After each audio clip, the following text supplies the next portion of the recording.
Let's plant a garden snail. This is a really fun garden trend from 2025 where you can get a lot of seedlings in very little space and they can be easy to separate later on. So to do this, you don't need very much at all. You need something to roll your snail up in, ideally something plastic or impermeable like that. And I really like to use the end of my seed starting mix bags. This, I can just cut a strip of this and that's exactly what we're going to do. And I do need some seed starting mix, so I still have some of that in here. And you want to make sure that it is going to clump together really nicely. It should not be dripping, no water, well, a little water.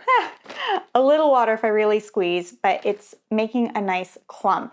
So that is the right consistency. Somewhere around there, a little drier than I have, but as wet as I have is okay too. All right, so I'm just going to cut a strip. There's some air holes on the top, so I'm gonna avoid that. Plus, it's kind of jagged. So I'll just make a cut to make it nice and straight.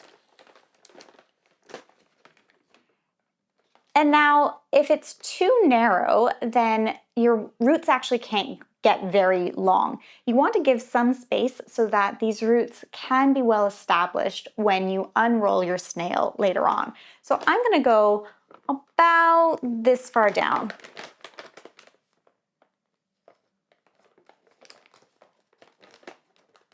And I have the wording on the bag to help me stay kind of straight.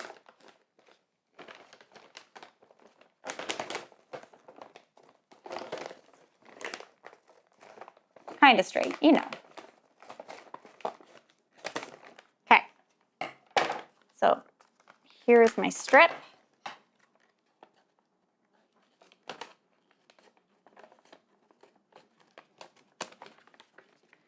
So you lay your strip down,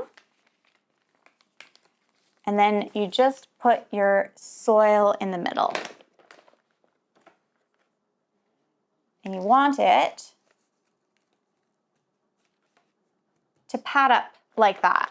This is why the consistency is important. If it's too dry, it will just go everywhere. You want it to be able to hold its shape.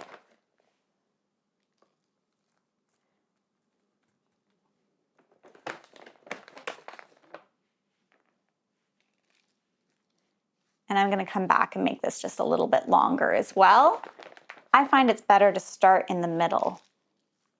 That also, if you don't have quite enough seed starting mix or soil to go the whole length, then maybe you'll decide to make it a bit shorter there or something like that.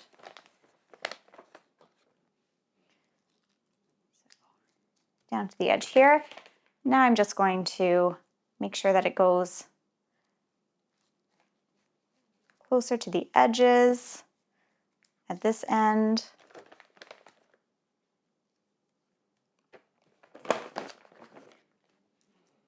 Here as well.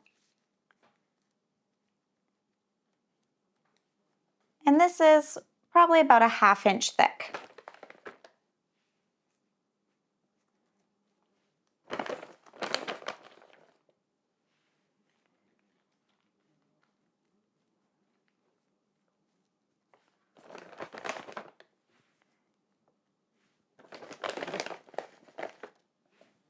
I'm going to be planting some sweet peas.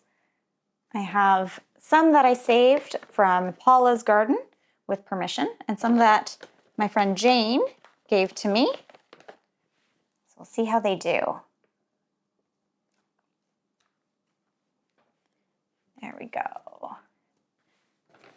And I am running low, so I'm not going to go all the way to the edge, but that will work out just fine. You need to line it up to one edge, but if it doesn't go all the way together, well, you'll see what happens. Okay, so you've got it all laid out. Anybody who's made any jelly rolls before in baking, this will feel somewhat familiar. I always say that I don't like folding in baking, but gardening is a different thing. Okay, now I'm just going to roll it up.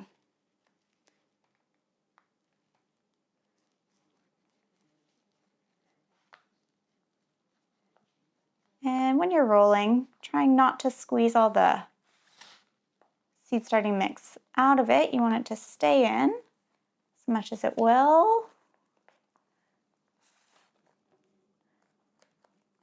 a little bit here. You can poke it back in if you need to.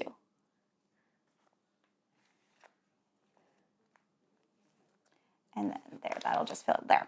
So I grabbed this container, hoping it would be about the right size, because that's just going to help a little bit with integrity here as well.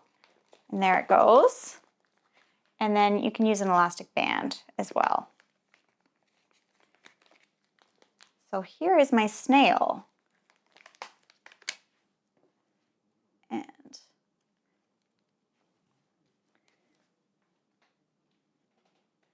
now for the seeds. Paula's sweet peas to start. These are the fresher ones. Jane's are actually from a year ago. All right. So you're just gonna take your seeds out and poke them in the top. I like to always lay them out in the top so I can see what my spacing is before I poke them down a bit.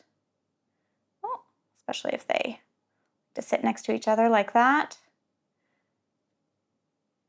And the idea is that every seed will make roots down like this, but it'll be a very thin section. So when you have a square pot and you put a seed into it or two seeds into it, then the roots all intermingle. But here they're separated in layers, so they'll go up and down and very little side to side, so that it's going to be easier to separate them, but they will have nice long roots after they've sprouted. And some sweet peas from Jane.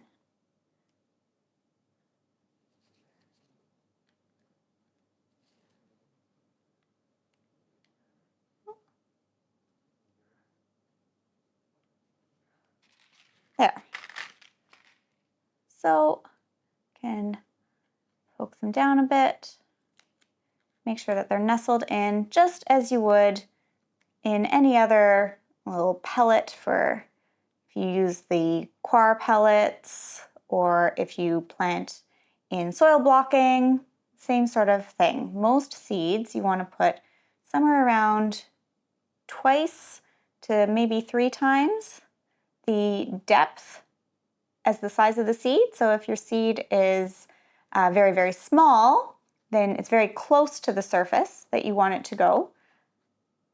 And if your seed is a little bit bigger, you can imagine digging a little hole or poking a little hole 2 to 3 times as tall as your seed is and just putting it down that much. And I can pick up some of these little bits, which will help to tuck it in.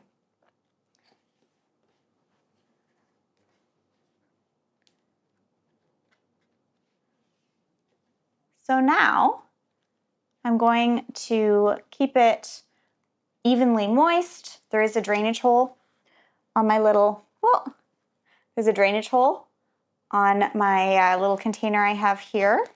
So it won't be sitting in water, but I will water it, keep it moist, keep it feeling heavy. It should be as heavy as it is now, maybe just even a touch heavier at times, but not really lighter than this. And when my little flowers start to sprout, their roots will also go down.